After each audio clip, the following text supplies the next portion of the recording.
Before we get started on today's episode and topic, I just wanted to say thank you so much to everybody who has joined me for the past year of this podcast and who has stuck by me and chooses to listen after my unannounced break and the little sporadic episodes that I was posting last summer. It means the world, and I always say that it means the world, but it truly does, because I love recording this show. It means so much to me. It has allowed me to grow in different ways, and it gives me a sense of output from my crazy little inner monologue.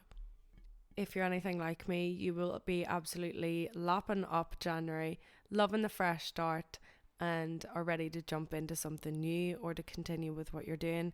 And that is me right now. We're back. The show is back. I've got a brand new mic, a brand new motivation, brand new artwork as well, and maybe a new name on the cards. I'm not too sure just yet. Open to suggestions. But yeah, let's do this together. Let's reboot the podcast together and see where it takes us in 2025. Oh my god. In that intro, doesn't it sound like I'm trying to seduce you? And if you don't think so, then I did it wrong. But hello and welcome back to a brand new episode, a brand new year with a brand new mic and a brand new filming setup. It's All Well and Good is back with me, Abbie Nesbitt. Wow. It's been 6 months. Where have I been? I'm just going to jump straight into it because we need to catch up. We need to catch up big time. 6 months ago, I left yous in September, and during September I was running. I was absolutely in my running era. I ran a 10k, the Liverpool Women's 10k. I think I remember saying that on the last podcast episode. By the way, if you hear a little bit of traffic in the background or a little echoiness, it's just where I live is very busy and I'm in the main room, which is right by the street. So if you hear a little bit of traffic, don't mind it. Can't really get away from it. I don't have a studio. I've just got a studio mic. Don't I sound so much better? Anyway, September was really, really busy. I went on a 10k, got my first medal, absolutely loving running. And then at the end of September, I went to Paris with my best friend Phoebe, and we had the best time ever.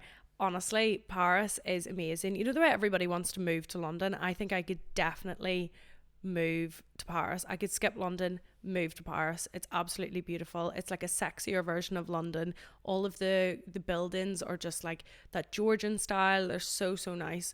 And we had the best time. We did absolutely, I feel like we did everything. I mean, we could see the Eiffel Tower from where we were staying, and we didn't pay huge bucks for that. Like, we weren't huge bucks. We didn't pay a lot of money for that for the weekend. We did spend a little bit more because obviously it's quite expensive in Paris. But yeah, we could see the Eiffel Tower from our bedroom. There was one morning I woke up, it was 10 to 8. I looked outside, the sun was rising, and the Eiffel Tower looked copper. And then I did some research, and I'm going to do some research now, that the actual colour of the Eiffel Tower is copper. And it gets painted sometimes as well. So what colour is the Eiffel Tower? A few moments later. So it's like a brownish red. But I genuinely thought it was the sun that was making it.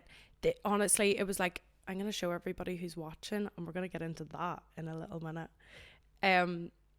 It's like this beautiful copper colour. And oh my god, I was obsessed. I took so many pictures. I took a picture each day. Well, each like different points in the day to see how the Eiffel Tower would change and like how the colours and blah blah blah and the sky, because I'm just a soft girl, right? I'm just soft like that. But yeah, one sec, I'm just gonna get the picture up to show everybody. There we are. I don't know if you can see that, but oh, you can't see that at all because of the lighting, but it's like this coppery, oh there we go, it's like this copper colour. It was absolutely amazing. And we had the best time. I've already said that, but we did a lot. We went to Notre Dame, we went for a run, we went to the Louvre. We didn't go inside it, we walked around the gardens, and then we looked at the Arc de Triomphe from afar, because when we were looking at it, we were like, oh, that'll only take 20 minutes to walk to, and then we put it into maps and it said it would take 40 minutes, but it looked like this huge massive like main road, and I don't know, the outfits weren't set out for a 40-minute walk. I was wearing my little Steve Madden flats that are kind of like the, you know, the Ganni buckle flats, but they were just not ready for a 40-minute walk, and neither was I, to be honest. And after that beautiful weekend, I came back to Liverpool for 4 days and then jumped straight back on the plane again, because I'm a little jet setter apparently, and I went to Greece with Eddie and his parents, and we sailed around these tiny little Greek islands for a full week. I don't know anything about sailing, and I wouldn't even say that I know a lot now after that weekend, but that was like one of the best experiences I've ever had. It was absolutely unbelievable. We seen the most beautiful scenery. We parked the boat up in like 4 different ways. I did learn a good bit about sailing after the first day. The first day was really, really rocky, and I got quite anxious because everybody was like running around and like pulling ropes and moving into the wind and shouting numbers and coordinates, and I was like just holding onto my life jacket thinking, oh my god, like how did I get myself here, and how do I get myself out of it? And so then I sat everyone down and was like, guys, just tell me what the crack is. Like, what do I have to do? How do I help? And then they filled me in on the whole, like, kind of systems of what to do whenever the boat's tipping, blah, blah, blah. And, like, when the wind's really strong and when the wind changes. And then I was all set for the next day, ready to go, ready to rumble, ready to sail my heart out. And there was no wind. There was no wind. The sea was like a glass bottle, and we motored the whole way. But then I had some opportunities throughout the week to get into it. But it was just obviously sod's law the next day that we wouldn't even need my skills. Had a gorgeous time and would definitely go back to Greece. Although I did get a little bit tired of the food towards the end, and I don't know if it's because it's like the restaurant menus or, you know, it was coming to the end of the season. It was the middle of October, but I was quite tired of like grilled fish, grilled meat, grilled vegetables and chips for a full week. But aside from that, would go back to Greece again. Maybe would do like a little city week in Athens. Me and Eddie are thinking about it. Then the winter came, and winter went really fast. November was a very busy month for me as well. I went down to London to see the Ali Pali fireworks with Eddie and his family. It's a little tradition that we have. I can now say we because I've done it for 2 years, and that's their terms of traditions, that if it's done twice, if it's done like a year, like 2 years in a row, then it's a tradition. So I've done that 2 years in a row, so I'm now part of the family tradition. How fun is that? Girlfriend points. I hope you can't hear that beeping. It's doing my head in. But yeah, I did that. And then came back up to Liverpool, worked for another couple of weeks, then went back down to London to be Kicker's Vox Pop interviewer, which is an amazing opportunity. I actually could not believe that they wanted me to be a part of their content team for that event. And I was definitely pushing myself out of my comfort zone with this one. And, you know, I had to jump in front of the mic. Jump in front of the camera and jump on the mic, which essentially is what I'm doing today as well, but it was in a different set, and I was interviewing people I didn't even know. I was asking them like questions like snog, marry, avoid, the kick T-bar, the kick high, or the kick low, which are all 3 different shoes. I'm asking people, would they want to snog a shoe? You know what I mean? You can catch all those videos on my Instagram, on TikTok. I've got 2 more to post, so look out for those. And yeah, fantastic opportunity. Thank you so much, Kickers. If you want to do anything again, let me know. And that brings me up to December. And if your Christmas was like mine, it was quite full on. I went home for 10 days, spent 10 days in my lovely family home with mum and my stepdad and our dog. And I got to see my nieces, I got to see my brother and his wife and my stepsister and my stepbrother. I got to see everybody, and my nana and my granny. And yeah, just so blessed to have a lovely family around me, and I had a lovely Christmas. As always, went out on Christmas Eve and was really hungover on Christmas Day. That's just the tradition that me and the girls have. That's a 5-year-long tradition. So yeah, that's my Christmas tradition. Did 12 pubs as well, which was a lot of fun. We did that around Belfast, and then after Christmas had passed. On the Monday after, I flew out to London to spend New Year's Eve with Eddie in London, and we got to watch the fireworks from Primrose Hill. If you're looking for anywhere to watch the fireworks, I would definitely go to Primrose Hill. Save your money, save the chaos. Don't go anywhere near the Thames. I haven't even been down there to witness it myself, but I've seen so many videos recently of it, and it's just not worth it. So we went to Primrose Hill, and it's like one of the last hills that you can be on before it dips into the London city, and we could see the London fireworks, the ones that go off around the London Eye. We could see loads of other like private displays happening around the city, which was really fun. And I've just been working for the past week, and here we are. So what's different about today? Today's setup is the same, technically. I'm still on the sofa, I'm still comfortable, I'm still chilling out, but I've got a brand new mic, and I hope it does work. I hope it does sound so much better. Lord knows I hope that it's connected up to my laptop properly, because I recorded this full episode yesterday and didn't have my input settings set to this mic. So that means the whole episode was video recorded and audio recorded, but the audio was being recorded from my laptop. So it sounded like I was speaking through a tin whistle the whole time, which was not the vibe. Didn't want that for, you know, the first episode back. I wanted to obviously use the mic and have it all wired up properly. That didn't work. I was having a really tough time yesterday, actually. I went on what was meant to be an 8K run, did 5.5. My hip seized up. I was down at the docks, and I live in town, but it's like a 20-minute walk from the docks to where I live, and it would have took me about 2 hours with that dodgy hip, so I had to get an Uber back. And it's kind of shattered my confidence for now, because I'm meant to be running the half marathon in March, but I'm trying to not let it kind of sink into my head, and that, you know, I'm not going to be able to run this half marathon. I just need to go to a physiotherapist and see what the crack is with my hip, what kind of stretches I need to be doing before and after, and if running is a little bit too much for it, and maybe I need more time to run those longer distances. Maybe a 20-week plan would be better, and I could do next year's half marathon or a different one this year. Whoa. So that was yesterday. And yeah, so today's setup. If you're watching this on YouTube, thank you so much. I'm recording this from my MacBook, so I hope the quality isn't too bad. I've done my best to try and make the setup look nice and very similar to what yous are used to. I'm actually wearing a blazer, basically to show you that I mean business this year. I mean business with this podcast. I am putting all my eggs in, and I just really, really, really, really, really, really, really, really, really, really want it to do well.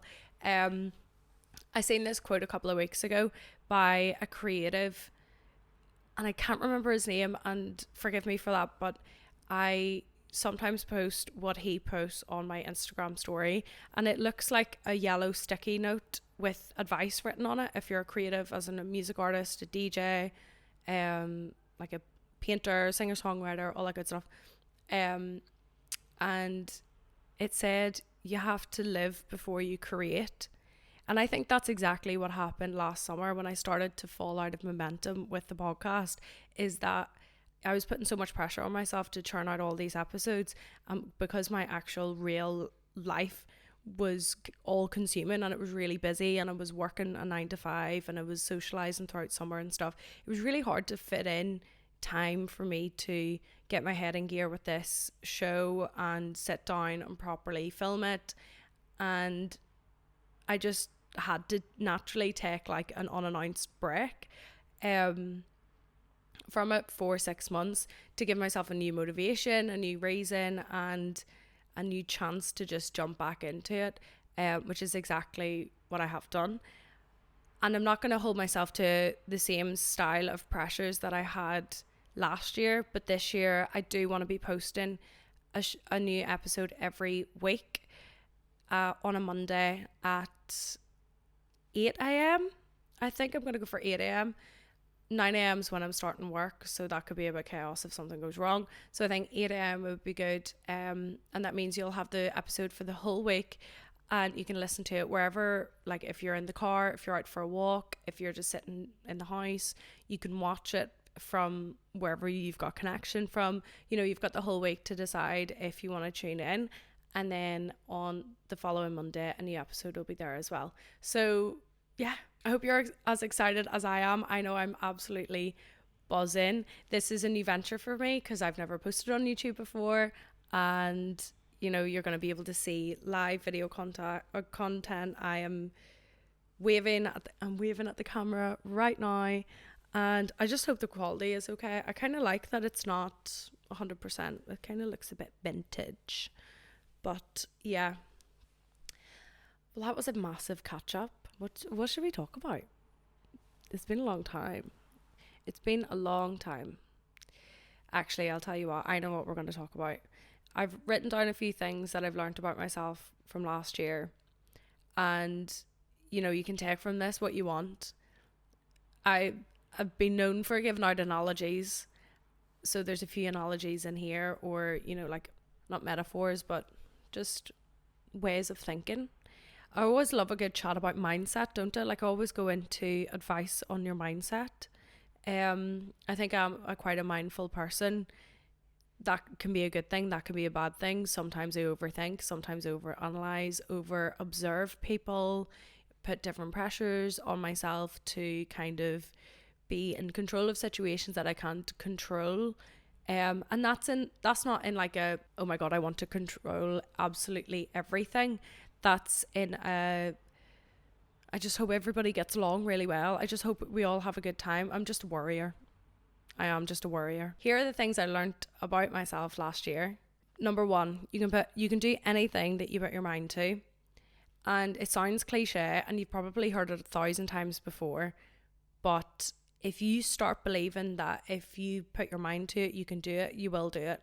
Running, for example, I never thought that I would finish Couch to 5k. I started it in February and I finished it in June, and I did my first 5k unsupported, without a jacket or a running vest, or without anybody with me, or a set route, or a coach in my ear. And I did that 5k by myself in Madeira, which is a huge achievement in itself, and I'm so proud of myself. And then I went on from June to September training for a 10k. I've never been a long distance runner. In high school I was always playing hockey and stuff, so it just never really was on my agenda. And yeah, I am very proud of myself, and I had to put my mind to it to be able to do it, because without my mind my body wouldn't be able to run. And you know, I did it, which I was very proud of myself. So I've shown myself more mental strength last year than the previous year. I'm bringing that with me into 2025. Number two, you don't always have to be the loudest in the room. I think I can be extroverted and introverted depending on what situation I'm in, and I can't really predict what situation is going to make me more introverted or extroverted. I mean, I know what I enjoy, which will probably naturally make me more Is extroverted a word? Introvert, extrovert. Yeah, extroverted, I think it is a word. But I know what I'll naturally enjoy, which will make me more extroverted. But sometimes, just depending on where I am with my cycle, what's been going on that day, like how my mental health is, sometimes those situations can make me more introverted too. So, you know, I don't like to hold myself to the expectation anymore of being the loudest in the room, or, you know, being the life and soul of the party. Like, not the center of attention per se, but just always having big reactions or being the big reaction in the room. I don't have to do that anymore. I can just chill out. You know, I can choose my moments. I think it's all about choosing moments now. Choosing moments when I want to speak, choosing moments when I want to like maybe challenge what people are saying. That's a very polite way of how I can be. And, you know, just easing into the social situation without extra pressures. Number 3 is something I don't think that is ever going to change. It's the adjustment of not seeing your friends all the time and only seeing them when you and your friends are free. I had to just accept that I'm not going to see them all the time now. We've got really busy lives. You know, we're independent women. We're working and we're supporting ourselves. We've got our own relationships going on. And, you know, I've just had to accept that. As much as I want to see my friends all of the time and I want to be inside their pockets and I want them to be in my pockets, that's just not feasible. That's just not going to happen anymore. And it's something that I don't think I'll ever get used to, because I look back at uni and all of like the rush and the loudness and the energy that was university. I'll always look back on that, and there'll be a part of me that misses it, and the main part that I'll miss the most is seeing my friends all the time. Or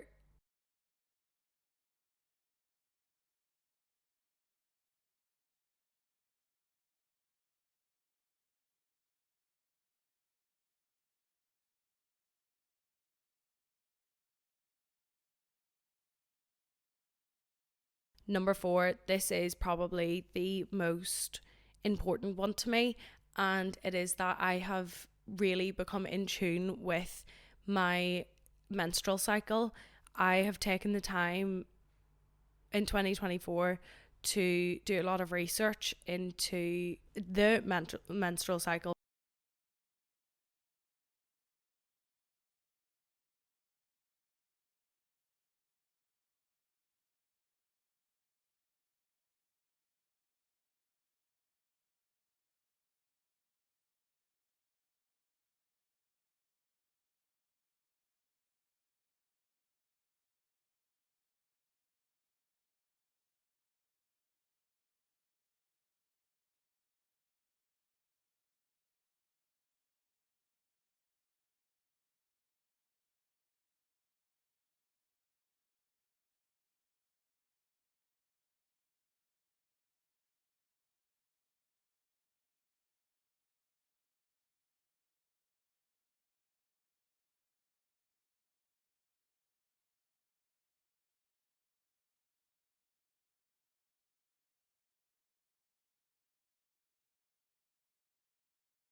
The menstrual cycle. I'll not be saying like, I'm not saying that I know absolutely everything. I feel like this kind of research is ongoing forever, because women's medical research is so behind. But I will be jumping into what I know about the menstrual cycle. I'm not going to be diagnosing anybody, don't worry, nobody needs that. Number 5, your mood doesn't determine your movements. 2024 was the most active year I've ever had. I swam like 4 times, which is more than the previous year before. I was running for the majority of the year, and I went hiking. It was an extremely active year for me. I was, doing more research into food, and like getting in tune with what foods fuel my body. And like me and Eddie, we do our weekly shops based on recipes that we like. So I think I've gained a good knowledge in, what foods are good for you and blah blah blah. I'm not going to get into that, but I feel like last year was definitely the most active year for me. What I've realized is that your mood doesn't determine your movements. I could still get up and do a workout in a really bad mood, but I'll feel better afterwards. And that's not to say or to disregard anything that you're going through or how you're feeling. If you don't want to do anything, don't do it. But I know that sometimes I can let myself be paralyzed by my mind, and I don't want to get up and do something. But last year, I can definitely say I put that to bed, and I went to the gym loads, and I was more active, going for walks, hiking, swimming, etc. And you know what, the proof is in the pudding. They say it all the time, moving helps your mental health, and it does. It definitely does. So next time that you don't really want to do that workout, or maybe go to the gym because you can't be arsed, get up and kind of nip that in the bud and create a new habit. I heard this on the Nesbitt Podcast hosted by Lily Allen and Makita Oliver, my favourite podcast ever. And Eddie got me a ticket to go and see the live show in March, and I cannot believe I'm going to be in the room with them both. I'm going to cry the whole time.